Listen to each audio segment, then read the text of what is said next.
Assalamualaikum warahmatullahi wabarakatuh. Selamat sore pada saat video ini dibuat. Yang terhormat Ibu Aminatus selaku dosen pengampu mata kuliah Aljabar Linear. Di sini kami akan mempresentasikan tentang hasil kerja kelompok kami untuk tugas 7. Sebelumnya, perkenalkan nama saya Adam Bekti Laksono dengan NIM 2211102091 dan teman saya Ferdi Permana 2211102131. Baik, di sini ada 8 soal. Saya akan mempresentasikan dan menjelaskan nomor 1 sampai dengan nomor 4. Langsung saja.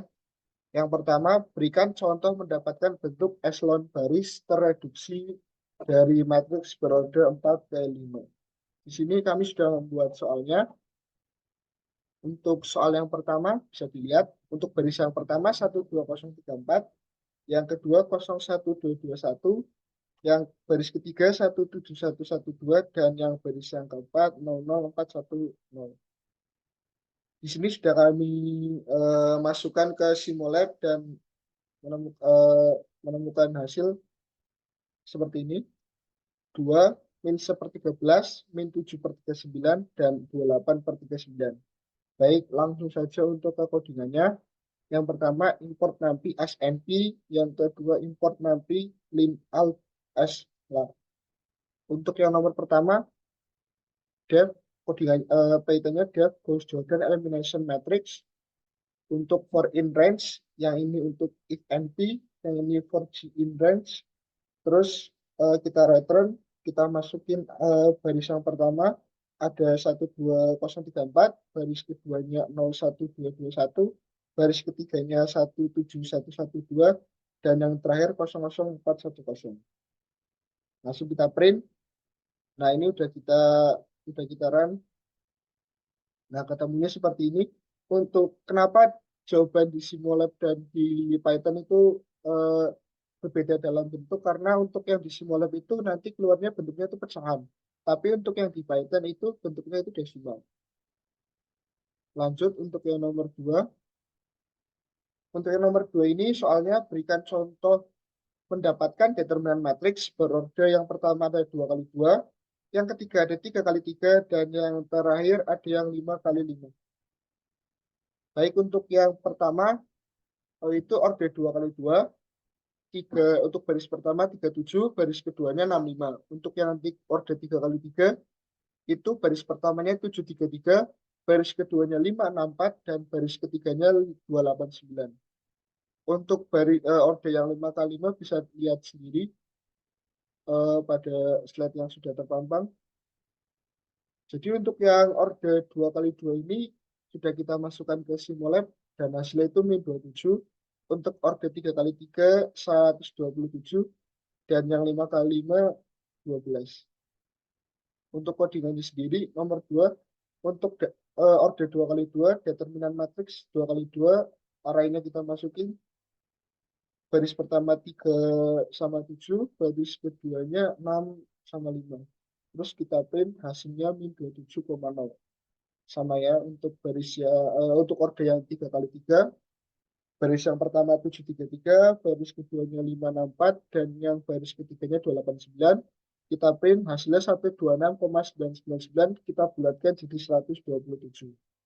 Untuk matriks yang 5 kali 5 sendiri, eh, seperti yang terlihat di Python ini, yang baris pertama 54321, baris keduanya 12345, baris ketiganya 12212, baris keempatnya 34432, dan yang baris terakhir 12335.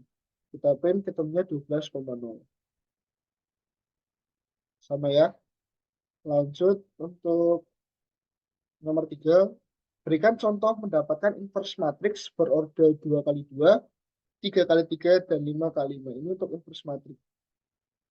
Yang pertama,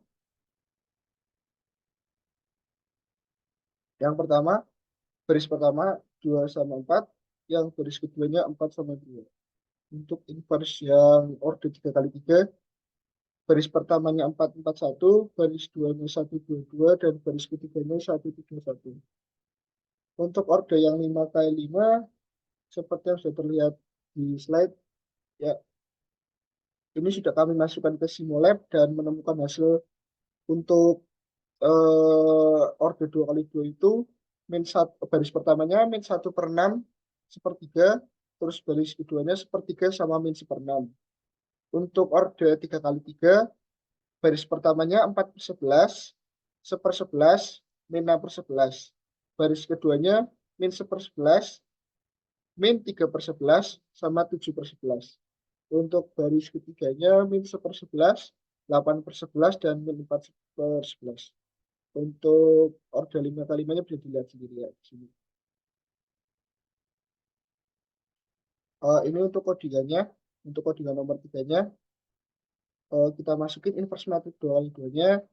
Barisnya seperti yang sudah tertera di soal. Terus kita print inverse. Nah, nanti kita run keluarnya seperti ini. Kalau misalkan seperti yang sudah saya jelaskan, di Python nanti keluarnya itu desimal, sedangkan di Simolab itu keluarnya pecahan. Jadi 0,166 sekian itu 1/6, 0,33 sekian itu 1/3, 0,33 itu 1/3, dan min 0,166 itu min 1/6. Terus untuk order 3 kali 3 sama, kita masukin barisnya 441, 122, dan 131. Kita print inverse, nanti keluarnya itu desimal. Hasilnya itu sama. Untuk yang inverse matrix order 5 kali 5 juga sama. Kita print inverse, nanti keluarnya sama yang seperti yang sudah terlihat pada layar. Kalau misalkan Python itu keluarnya desimal, sedangkan Simolab itu keluarnya pecahan. Dan ini sudah kami cek, hasilnya sama semua.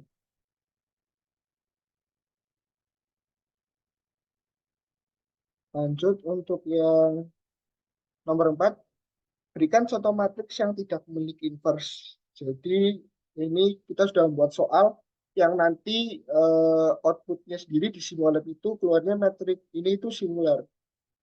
Jadi untuk baris yang pertama itu 2/4, yang baris yang keduanya itu 3/6. Baris pertama 2/4, baris keduanya itu 3/6. Nah, ini untuk codingannya, ini inverse matrix 2 kali 3 yang tidak memiliki inverse. Nah, ini untuk baris pertamanya.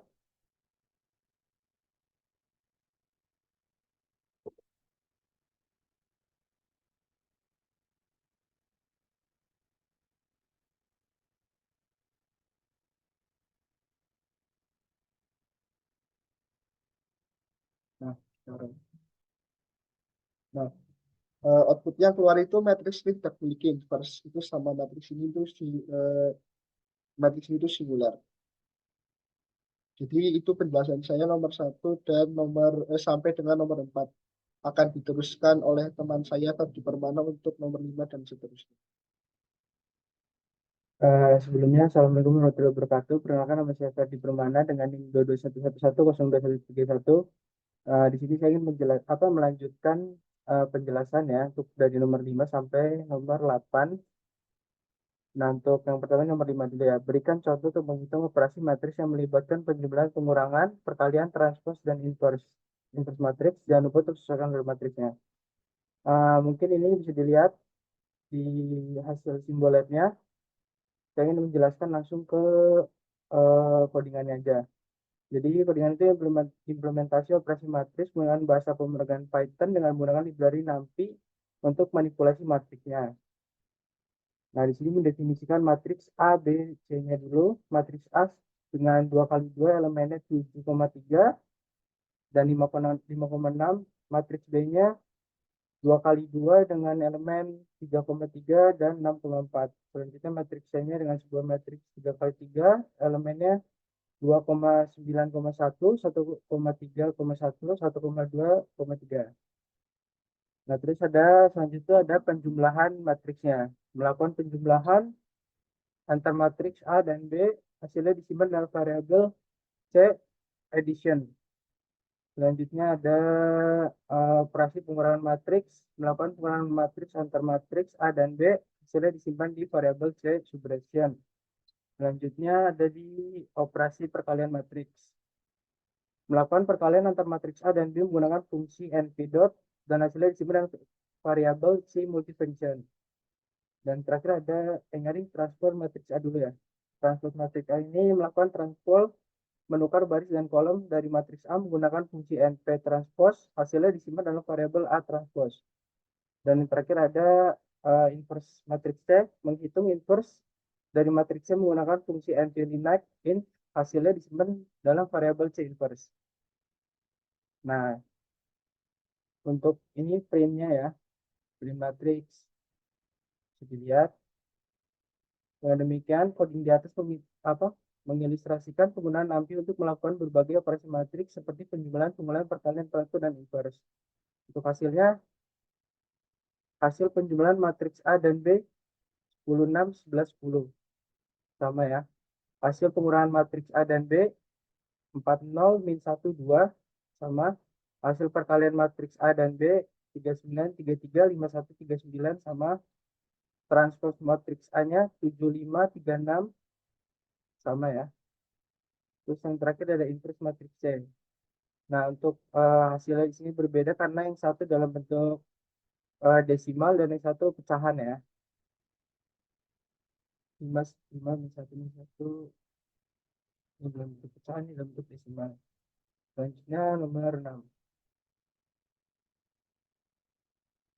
Nah, berikan contoh mendapat solusi SPL non homogen. Nah, ini Gauss-Jordan 2314, 7348, 5729. Matriks 4 kali 3. Langsung ke codingannya aja ya.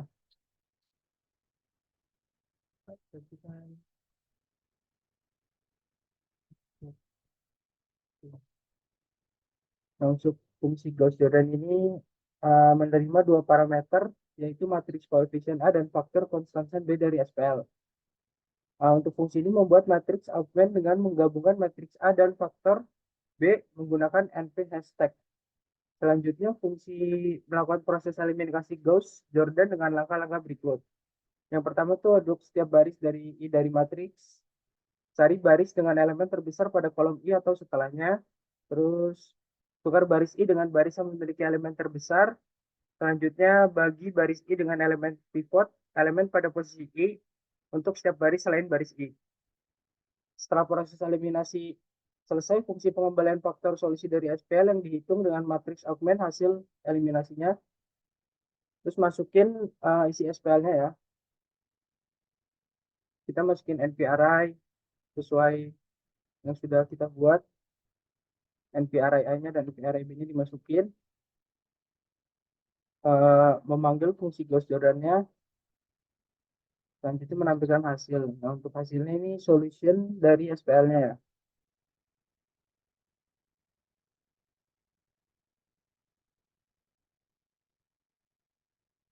Nah, untuk hasilnya yang di simbol lab-nya itu untuk solution to SPL itu 1/8. Nah, untuk di hasil di collab-nya ini seperti biasa akan terjadi perbedaan karena di sebelah ini di simbol lab ini pecahan dan yang collab-nya itu di desimal ya. Di 0,125, terus yang 7/8 tuh di sini 0,875, 9/8 1,125. Memang ada perbedaan dalam hasilnya karena yang satu pecahan dan satu desimal. Terus untuk selanjutnya nomor 7 ya. Berikan contoh menghitung perkalian dot dari dua vektor berorder 5 kali 1, perkalian cross dari vektor berorder 1 kali 3, dan norm vektor order 4 kali 1. Nah, ini untuk soal yang sudah kita buat. Untuk hasilnya, kita langsung bahas ke bagian codingan aja ya. Karena dalam bentuk simbol F ini bisa dilihat di sini. Untuk codingan ini tuh implementasi perkalian, dot, produk, cross produk, dan perhitungan norm menggunakan library NumPy dalam bahasa pemrograman Python. Untuk import NumPy-nya, mengimport library NumPy dengan alias NP untuk digunakan dalam kode. Operasi perkalian dot membuat dua array NumPy A dan B dengan elemen 5,6,7,8,9 dan 9,8,7,6,5 secara berurut-urut. Melakukan operasi perkalian dot produk antara array A dan B menggunakan np dot hasil perkalian dot dalam produk disimpan dalam variabel dot produk result. Mencetak hasil perkalian dot produk. Terus operasi perkalian cross produk membuat dua array napi C dan D dengan elemen 7,3,3 dan 5,6,4 secara berurut-urut melakukan operasi perkalian cross produk antara array C dan D menggunakan NP cross. Hasil perkalian cross produk disimpan dalam variabel cross produk result. Mencetak hasil perkalian cross dan produk result. Yang terakhir itu ada perhitungan norm ya. Untuk penghitungan normnya itu membuat array napi E dengan elemen 3,2,6,0 menghitung norm dari array E menggunakan NP linear norm. Hasil perhitungan norm disimpan dalam variabel norm result. Nah, jadi untuk hasilnya tuh ini ya, perkalian dot resultnya tuh 235, perkalian course resultnya min 6, min 13, 27, dan nomor resultnya 7 ya. Sama ya.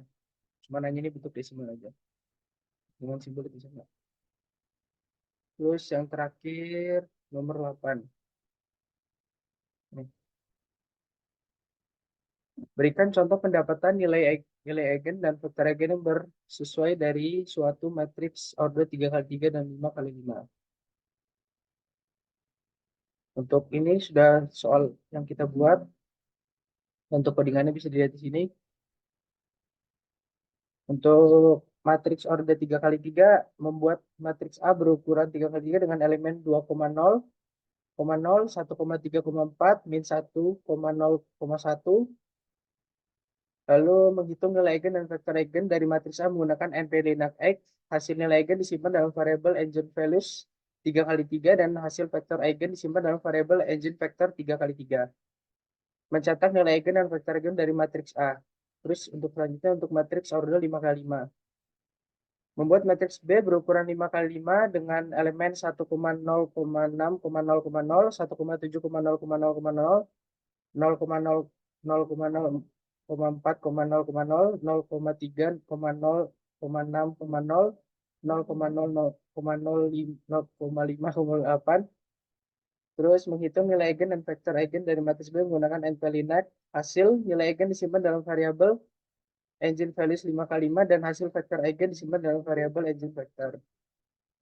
Terus dengan demikian mengilustrasikan penggunaan fungsi NP linear menghitung nilai eigen dan vektor eigen dari matriks 3x5 dan 5x5 menggunakan library NumPy dalam bahasa Python.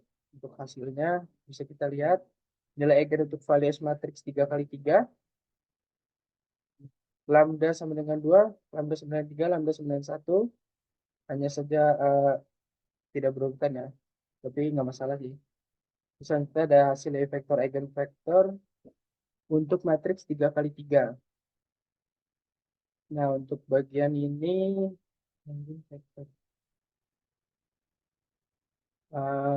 nanti kita bahas itu terakhir aja nih. Ini. Terus berikan contoh pendapatan nilai eigen dan vektor eigen yang bersesuaian dengan suatu matriks order 3x3 untuk sama ya, coba di kodigannya dijadiin satu. Nilai eigen values untuk matriks 5x5-nya tuh lambda sama dengan 1, lambda sama dengan 7, lambda sama dengan 4, lambda sama dengan 6, dan yang terakhir lambda sama dengan 8 untuk hasil di simbol lab. Dan di sini juga sama, hanya saja tidak berurutan, tapi nggak apa-apa. Nah, untuk yang terakhir, kenapa perhitungan vektor eigen pada simbolnya dalam Python berbeda ya? Untuk yang apa namanya? Untuk yang eigen vektor ya, yang 3x3 maupun 5x5. Yang pertama tuh karena algoritma yang digunakan itu berbeda dalam penggunaan simbolnya dan NumPy library yang digunakan di Python ya. Terus ada representasi numerik. Perbedaan representasi numerik antara simbolab dan NumPy dapat menyebabkan perbedaan kecil dalam hasil perhitungan komputer. Terus ada penanganan error numerik. NumPy mungkin menggunakan teknik-teknik untuk menangani error numerik saat menghitung vektor eigen. Sedangkan simbolab mungkin menggunakan pendekatan yang berbeda. Lalu ada pengaturan default. Pengaturan default ini untuk toleransi error untuk parameter lainnya dalam perhitungan vektor eigen mungkin berbeda antara NumPy dan simbolab. Nah, jadi untuk hasilnya sama, hanya saja perhitungannya yang digunakan dalam Symbolab dan Python ini berbeda ya. Tapi untuk hasil sama. Mungkin sekian ya, kurang lebihnya mohon maaf. Saya akhiri. Wassalamualaikum warahmatullahi wabarakatuh.